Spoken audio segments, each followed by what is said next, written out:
Hello. Today's playing with the cards, the reading, is, I think, inspired by the element of fire. I definitely am feeling a very sunny kind of I don't know, like an inspiration. And it's almost like the message that I'm getting, I guess, personally, and I'll share it, because that's what this whole thing is about, is to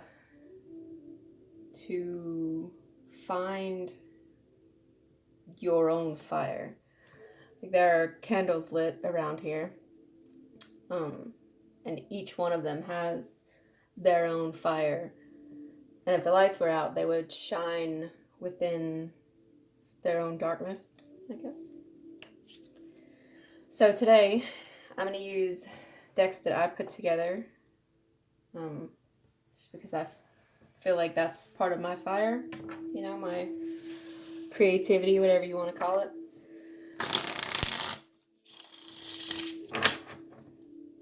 But it's not individual. It's not an individual thing. It's everybody and everything is connected. So I'll include that fire too, because he's active. Well, fire's like, oh, me too. So we'll include that one. First card out, the Empress. Connected to the earth and all things earthy.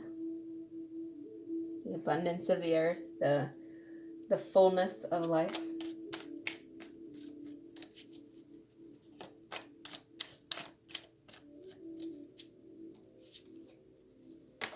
King of Wands.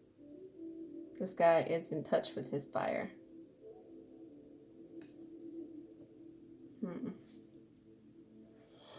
Getting the characters, not so much the story yet.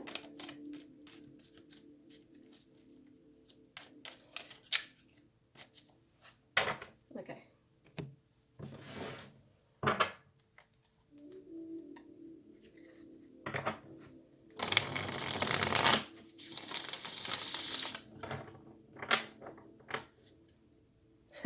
The Emperor. The Emperor and the Empress. That speaks to me of the masculine and feminine in balance. And it seems like this Empress is trying her hardest to get in touch with that feeling. The warmth, the inspiration, the creativity of the fire within in an environment of deception. Insects is what I call the suit of swords. Because you know how bugs can fly around and buzz like thoughts? Anyway. You have the Seven of Insects, Seven of Swords. This is the environment.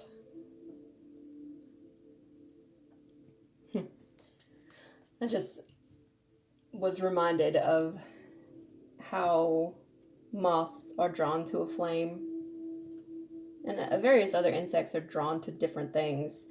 Like, you paint something white, for example. Get some spray paint, you paint like a whatever, anything white, and give it like a second and a half, and there will be insects in your paint. Temperance. Yeah, but don't let the bugs bother you. Come together for a common purpose, a common goal. Like these bears. They all want some salmon. So they're not going to fight. They're not going to fight the things.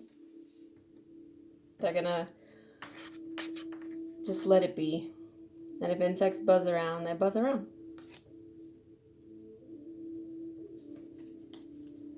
It's more about the draw than the... it's more about drawing things in than it is about making them happen.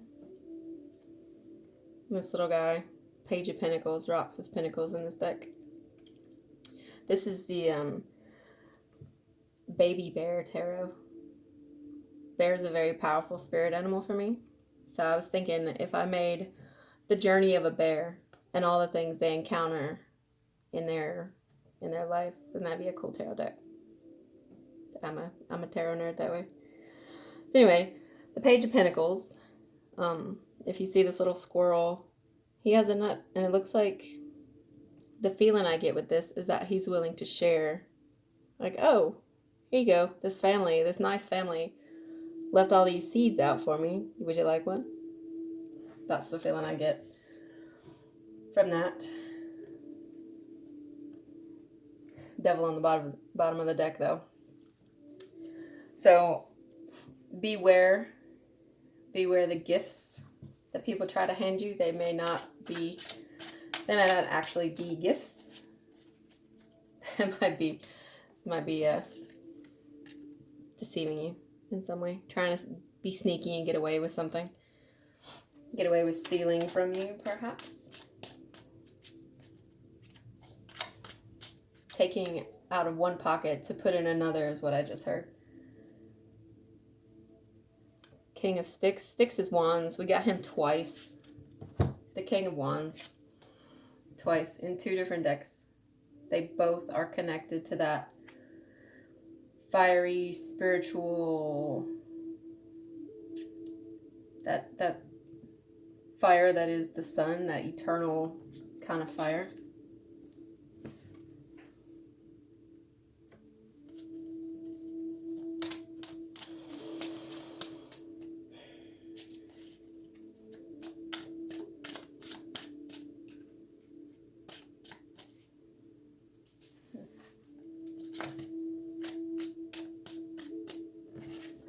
Okay, balance between the masculine and the feminine. This bear is walking across this waterfall. There's no rush. It's just there's a path for him to walk on. He does have to be wary where he steps. Kind of calls my mind back to this Temperance card. Like, how do you walk across and find your spot when there's so many spots already taken?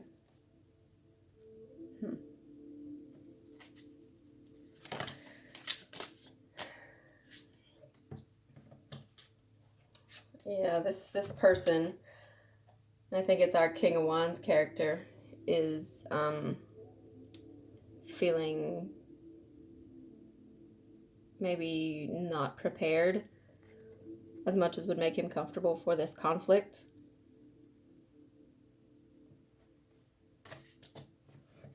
This competition in life.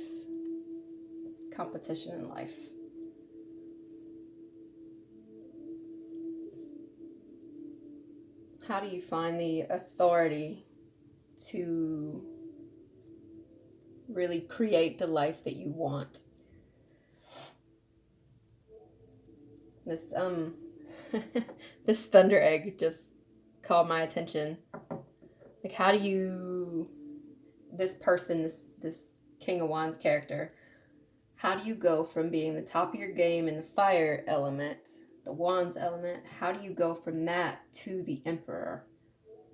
How do you knock out a place for yourself and be as creative and just as awesome as he is, using all of his skills and talents and whatnot?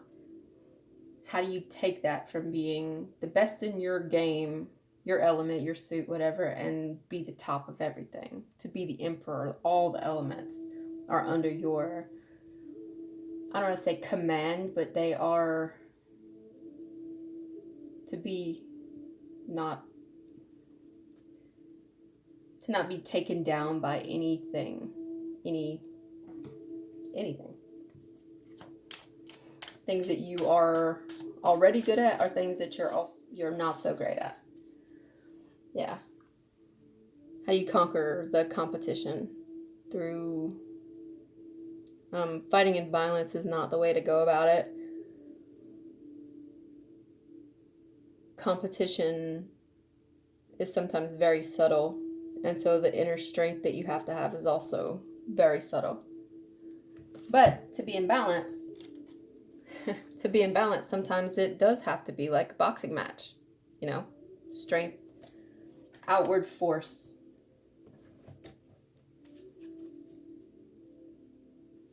Yeah, like the bears here. Sometimes they fight over territory or whatever. Sometimes they outright fight, and that's okay. And sometimes they work together, and they don't, and that's okay too. I have bonus cards in this deck, and one of them is patterns. So this to me, like a tree grows in a very specific pattern. They all spiral. They follow the spiral element, the pattern of the universe. Everything spirals. Not everything, but there's definitely a repeated pattern of spiraling in the cosmos, in the natural world, just is. So this tree followed that pattern its whole life, and then it fell, and it's still following the laws of the universe. The water is washing away what the tree built. That's part of the process too. The growing and the destruction, it's all part of it. It's all necessary, a necessary part of it.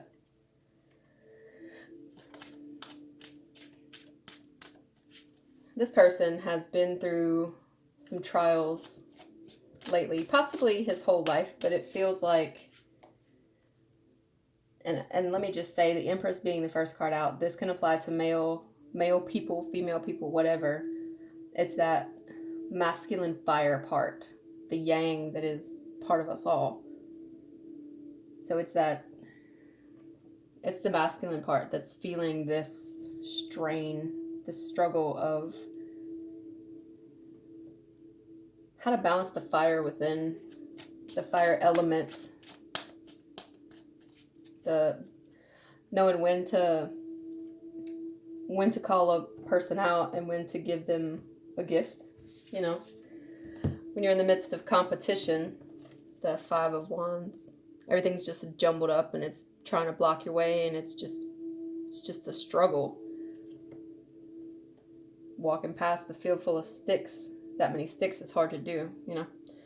So in the realm of competition, when do you call a fight? When you call it out versus when you offer it like a peace offering almost. There's a balance there. There's a temperance that needs to happen in the actions of a person. Okay. Me.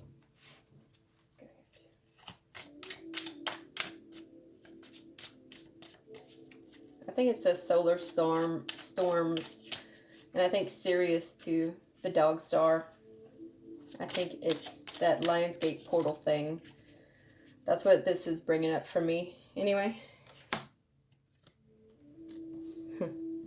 Yeah. The Ace of Earth and the Nine of Swords, Nine of Air. So I feel this is an opportunity to face in life, in reality, to face those things that maybe got the best of you last time. Yeah, exactly. This is one of the bonus cards in this deck. I just like put my own little, on any decks that I do, I like to put a little extra in there just because, I don't know, I'm an air sign. I'm an Aquarius, maybe that's what it is. The Thorny Rose to me is about forgiveness that comes with a lot of pain, but also a lot of beauty. So is it worth the thorns? Is it worth the thorns in order to enjoy the rose? so that whatever it was that caused so much problems for this so many problems for this person, this character in this story, whatever it was that was so difficult and destructive in life, there's another opportunity to face it with true inner strength and temperance of self, mastery of self, so that this person can actually enjoy the fruits of their labors, to be able to smell the scent of a rose and be calmed by that, to have the feeling of peace. And that calls to mind essential oils. So I don't know if somebody needs some essential oils for this whole process. Might not hurt. Never hurts. So the Five of Cups and the Moon. Yeah, I really feel like this is an opportunity. That an opportunity is coming. That's what this Lionsgate thing, this whatever Sun Sirius thing this is, I really feel like it's an opportunity to look at how your shadows have influenced your physical reality in the past. And to maybe try again this time, but instead of focusing on the broken, spilled cups, the 3 that are down and not good, try focusing on the 2 that are still there. Follow your heart. Follow the things, all of the talents and skills that are inherent within you to masterfully navigate this competition, is what I just heard. To masterfully navigate this competition. I think we get one more card, because that pretty much sums it up. You have all of the skills necessary. This life, the universe, spirit, God, whatever you want to call it, is bringing another opportunity to utilize your skills in a way that is beneficial rather than painful. Yeah. The High Priestess and the Sun. Instead of fighting this knowing when to hold them and when to fold them energy, instead of fighting whatever the Sun and Sirius are bringing to you, embrace them. Use your intuition to let it boost you. Let the fire be ignited in the proper channels. Instead of letting it go out, instead of letting life and all of its competition, all of its problems, put that fire out. There's a real opportunity here to have all of life be a stop and smell the roses kind of moment. But in order to get to that where things are nice and pleasant, we have to go through the thorns. We have to, in balance, walk across these pine sticks. If you've ever walked across pine sticks barefoot, it really hurts. But if we can navigate that properly with true inner strength and wisdom, spiritual focus, which is where wisdom comes from, in my opinion. If we can look within ourselves and let the light shine out into our own lives, this whatever it is, this deception and despair and anxiety, that is how we become the Emperor and the Empress of our own lives. And I believe that is it for the story today. The end.